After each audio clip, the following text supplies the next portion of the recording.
শ্রী ঠাকুর ওই সত্যানুসন্ধান বলছেন গুরুই হচ্ছেন ভগবানের সাকার মূর্তি। গুরুর মধ্যে ভগবান মূর্ত হন। ভগবানের যে ছটি গুণ, ঐশ্বর্যস্য সমগ্রস্য বীর্যস্য যশস্ব শ্রীয় জ্ঞান বৈরাগ্যশ্চৈব সনাং ভগৈতিঙ্গনা, এই যে ঐশ্বর্য বীর্য শ্রী জ্ঞান বৈরাগ্য ইত্যাদি গুণের সমষ্টি হচ্ছে এই ভগ কথাটার সৃষ্টি। দয়া যার মধ্যে মূর্ত হয় তাকে যেমন দয়াবান বলে, ভগগুণ যার মধ্যে মূর্ত হয় তাকে ভগবান বলে। এবং গুরু হচ্ছেন ভগবানের সাকার মূর্তি। গুরু আমাদের অন্ধকার থেকে আলোর জগতে নিয়ে যায়। অর্থাৎ যদি এই কথাও মাঝে মাঝে বলেন, গু শব্দে অন্ধকার, রু শব্দে হচ্ছে আলো। গুকার প্রথম বর্ণ মায়া দ্বিগুণ ভাষক, রুকার দ্বিতীয় বর্ণ মায়া ভ্রান্তি বিমোচক। এই অন্ধকার থেকে আলোর জগতে নিয়ে যান তিনি। ঠাকুর ছড়ার মধ্যে আছে, বিবাক পথে হাত ধরে যে চলার কায়দা জানিয়ে দেয়, তাকেই জানিস গুরু বলে, অভয় পথে সেই করে। তিনি আমাদের সেই অন্ধকার থেকে আলোর জগতে নিয়ে যান। আমরা সবাই বেঁচে থাকতে চাই, বেড়ে উঠতে চাই, এটা যেমন ঠিক তেমনি এটাও ঠিক যে বৃত্তি প্রবৃত্তির দ্বারা আচ্ছন্ন থাকার ফলে আমরা এমন অনেক সময় অনেক কাজ করে ফেলি, এমন অনেক অভ্যাস চরিত্রগত করে ফেলি। ওই যে উনি ওই মোবাইলের কথা বলছেন বা বিভিন্ন নেশার সামগ্রীর কথা বলছেন। এই কদিন আগে যারা দেওঘর গেছেন তার মধ্যে ওরকম একটা ঘটনার কথা শুনলাম। এক যুবকের কথা উঠছে যে নানা রকম নেশাতে আক্রান্ত, শ্রী আচার্যদেবের কাছে নিবেদন করেছে এবং তাকে ওই রিহ্যাব সেন্টারে যাওয়ার কথা হচ্ছে। তিনি বলছেন যে রিহ্যাব সেন্টারে গিয়ে কিচ্ছু হবে না, ওই মোবাইল যতক্ষণ তার কাছে থাকবে তার মধ্যে নানা রকম ডিপ্রেশন আসবেই। ওই অবসাদকে কাটানোর জন্য ওই যে কথাটি পূর্ববর্তী বক্তা বললেন যে বিশ্বাসের অনুকূল যুক্তির ত্যাগ, অনুকূল যুক্তিটা শ্রবণ করতে হবে, তার প্রতিকূল যুক্তিটা ত্যাগ করতে হবে, তবে আমাদের সন্দেহ দূরীভূত হবে, অবসাদ থাকবে। সেই জন্যে আমাদের চলাটাকে এইখানে আনতে হবে, যাতে আমাদের মধ্যে বাঁচার প্রতি আমাদের বিশ্বাসটা জন্মায় এবং গুরুকেন্দ্রিক জীবনের মধ্যে দিয়ে আমরা সেই বৃত্তি প্রবৃত্তিকে কীভাবে নিয়ন্ত্রণ করা যায় সেই কৌশল আমরা অর্জন করতে পারি। শ্রী ঠাকুর কয়েকটা ধাপের মধ্যে দিয়ে আমাদের বোঝালেন। তিনি বললেন, সত্তা সচ্চিদানন্দময়, অসৎ নিরোধী সতই, সচ্চিদানন্দের পরিপোষক যা তাই ধর্ম। ধর্ম মূর্ত হয় আদর্শে, আদর্শে দীক্ষা আনে অনুরাগ, অনুরাগ আনে বৃত্তি নিয়ন্ত্রণ। Life is instinct with existence, consciousness and blissful becoming, normally resisting evil. That which nurtures to existence, consciousness and blissful becoming is dharma. Dharma is embodied in the living ideal of the present.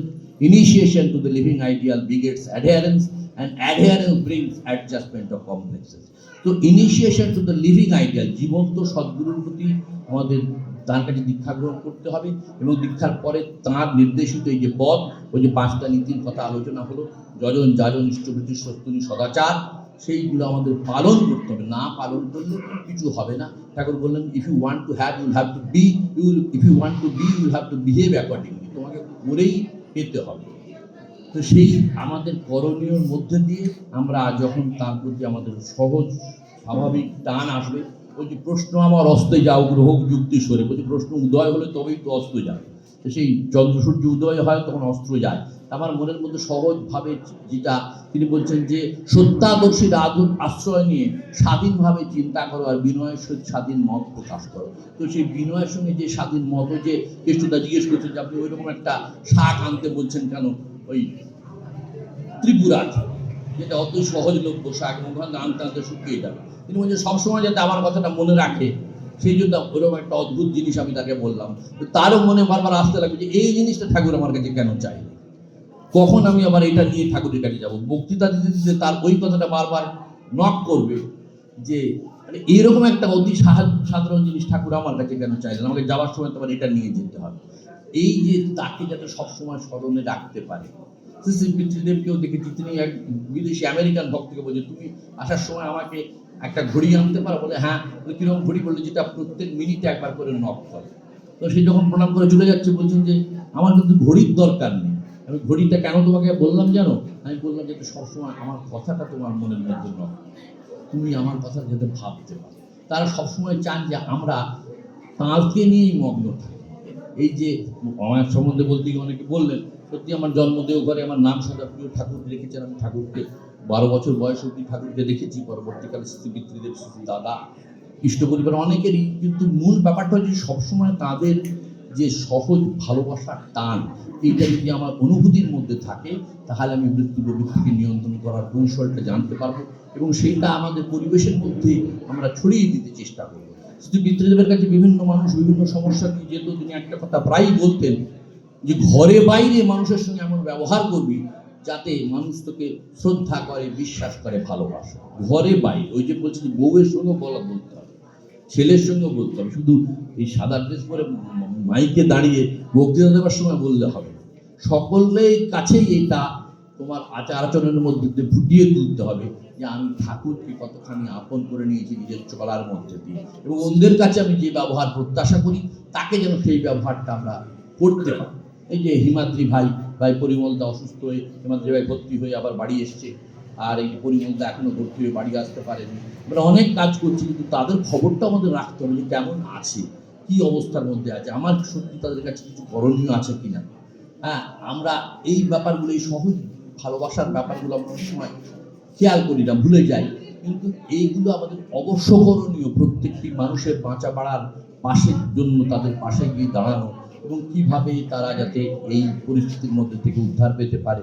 এই যে DP ওয়ার্কের মধ্যে দিয়ে আমরা গিয়ে খবর নিচ্ছি যে তারা ইষ্টভূতি করছে কি, ইষ্টভূতি পাঠাচ্ছে কিনা, কিন্তু গেলেই বোঝা যাচ্ছে যে তাদের জীবনের যে ব্যক্তি জীবনের বা সাংসারিক জীবনের ছোটখাটো কিছু কিছু সমস্যা তাদের এই নিনড় অটুট টানের মধ্যে একটা ছেদ এনে দিচ্ছে। সেই বিষয়টাকে জেনে নিয়ে তাদের পাশে সেবা সাহচর্যের মধ্যে দিয়ে তাদেরকে আবার ওই সূত্রের সঙ্গে যুক্ত করে দেওয়া, সেই চেষ্টা করতে হবে। আজকে আচার্যদেব চলে গেছেন উড়িষ্যা, তার পরবর্তী ভাই পূজনীয় সিপাহীদা তিনি চলে গেছেন দিল্লি। গুরগাঁওতে একটা উৎসব হচ্ছে, সেখানে তিনি আরও কিছু গুরু ভাইদের নিয়ে উপস্থিত হয়েছেন। সেখানে আমার যেসব আত্মীয় রাজাদের কাছে খবর পেলাম কালকে রাত্রেই তিনি পৌঁছেছেন, এবং বহু মানুষ তারা সবসময় চেষ্টা করছেন যে মানুষ যাতে ইষ্টমুখী হয়, মানুষ যাতে ঠাকুরকে আপন করে নিতে পারে, ঠাকুরের ভাবধারা, ঠাকুরের চিন্তাধারা সেটাকে যাতে আপনার করে নিতে পারে। যে বলতে যে ঠাকুরত্ব জাগানো মানে কি, ঠাকুরত্ব জাগানো মানে তোরা সবাই ঠাকুর হয়ে উঠবি, ঠাকুরের যেটা পছন্দ সেটাই আমার পছন্দ হবে, সেটাই আমার চলনার স্বাভাবিক গতি হবে, সেইভাবে আমাদের চলার চেষ্টা করতে হবে। সেটাই প্রথমে তিনি আমাদের সচেতন করে দিয়ে বললেন, অর্থ মান যশ ইত্যাদি পাবার আশায় আমাকে ঠাকুর সাজিয়ে ভক্ত হও না, সাবধান হও ঠকবে, তোমার ঠাকুরত্ব না জেগেলে কেউ তোমার কেন্দ্রও নয়, ঠাকুরও নয়, ফাঁকি দিলেই পেতে হবে তা। তারপরে বলছে সর্বপ্রথম আমাদের দুর্বলতার বিরুদ্ধে যুদ্ধ করতে হবে, সাহসী হতে হবে, বীর হতে হবে, পাপের জ্বলন্ত প্রতিমূর্তি ওই দুর্বলতা, তারাও যত শীঘ্র পারো ওই রক্ত শোষণকারী অবসাদ উৎপাদক ভ্যাম্পায়ার। সেই অবসাদ উৎপাদক ভ্যাম্পায়ারকে চালাতে গেলে আমাদের সেই দুর্বলতার বিরুদ্ধে যুদ্ধ করতে হবে। সবসময় স্মরণ রাখতে হবে যে আমি পরম পিতার সন্তান, তিনি আমার মধ্যে মূর্ত আছেন, তার চেয়ে বড় শক্তি আমাদের কাছে কিছু নেই। নানা রকম তাবিজ কবচ, হাত দেখা, এই রত্ন, এই অমুক, এইসব ভাবলে হবে না। তার নামের চেয়ে বড় শক্তি কিচ্ছু নেই। আমরা সকালবেলা প্রার্থনার মধ্যে বলি, রাধা স্বামী নাম যোগাবে সইতারে কাল কালে সব না সুখ পাবে সব দুঃখ হারে। এই যত রকম দুঃখ আছে সব দুঃখ হরণ করার ক্ষমতা আছে। নাম বিনা কলি যুগে ঔষধি নাই ভবরোগে, এর চেয়ে বড় জিনিস আর কিছু নেই। আমরা দেখেছি যে হাজার চেষ্টা করে, হাজার ওষুধ দিয়ে যখন কোনো রকম ব্যবস্থা করতে পারে না, তখন তাকে স্পর্শ করে নাম করলে তখন তার মধ্যে সেই আত্মিক শক্তির জাগরণ হয়। যারা পড়েন আলোচনা, এই মার্চ মাস আলোচনা, সেরকম একটা ঘটনা, একজন গুরু ভাই, তিনি একজন হাই স্কুলের টিচার, MA পাস, তিনি লিখেছিলেন যে নামের মাহাত্ম্য কথা, যে ওই রকম একজন হেড ইনজুরিতে আক্রান্ত হয়ে একজন ইনস্টিটিউট অফ নিউরো সায়েন্সে ভর্তি, প্রথমে একটা অন্য নার্সিংহোমে ভর্তি হয়েছিল, ইনস্টিটিউট অফ নিউরো সায়েন্সে ভর্তি হয়েছিল, এবং তার মধ্যে 3 মাস ধরে কোনো জীবনের লক্ষণ খুঁজে পাওয়া যাচ্ছিল না। তারা বর্তমান আচার্যদেবের কাছে নিবেদন করেছিল, সেই গঙ্গারামপুরে গিয়ে তিনি তাদেরকে আমার কথা বলে দিয়েছিলেন। আমাকে তারা এসে বলার পরে আমি সেই নিউরো সায়েন্সে গিয়ে দেখেছিলাম। দেখে যখন ওরকম অবস্থা দেখলাম যে এমন হেড ইনজুরি, অনেকখানি হাড়ে তার সরে গেছে, তাকে অন্য জায়গায় রিপ্লেস করে রাখা হয়েছে এবং কোনো রকম কোনো জীবনের লক্ষণ নেই, তখন তাকে স্পর্শ করে নাম করার চেষ্টা করলাম।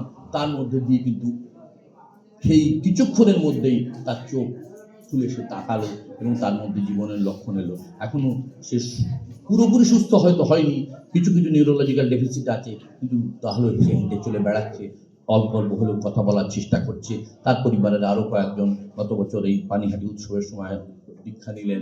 তো এইভাবে আমরা যদি মেনে চলি, তাকে মাথায় নিয়ে চলার চেষ্টা করি, তিনি সবসময় আমাদের আশীর্বাদ করার জন্য বসেই আছেন। সৎসঙ্গ কি তা বলতে গিয়ে শ্রী ঠাকুর বলেছিলেন, সতে সংযুক্তির সহিত তদ্গতি সম্পন্ন যারা, তারাই সৎসঙ্গী, আর তাদের মিলন ক্ষেত্রই হলো সৎসঙ্গ। তিনি বললেন, তুমি যদি সৎ হও, তোমার দেখা দেখি হাজার হাজার মানুষ সৎ হয়ে যাবে, আর তুমি যদি অসৎ হও, তোমার দুর্দশার জন্য সমবেদনা প্রকাশের কেউই থাকবে না, কারণ তুমি অসৎ হয়ে পরিবেশকে অসৎ করে ফেলেছো। আরে সৎ মানে হচ্ছে একাশক্তিতে পূর্ণ হওয়া, তাকে আমাদের একান্ত যথাসৎ বশ করে নেওয়া। আমাদের সৎসঙ্গ করা, উৎসব করা তখনই সার্থক হবে যখন আমরা মনের প্রাণে সৎ হতে পারবো। দয়ালের আতুর চরণে আপনাদের সকলের সর্বাঙ্গীন মঙ্গল প্রার্থনা করে আমার বক্তব্য শেষ করলাম। জয় গুরু, বন্দে গুরু।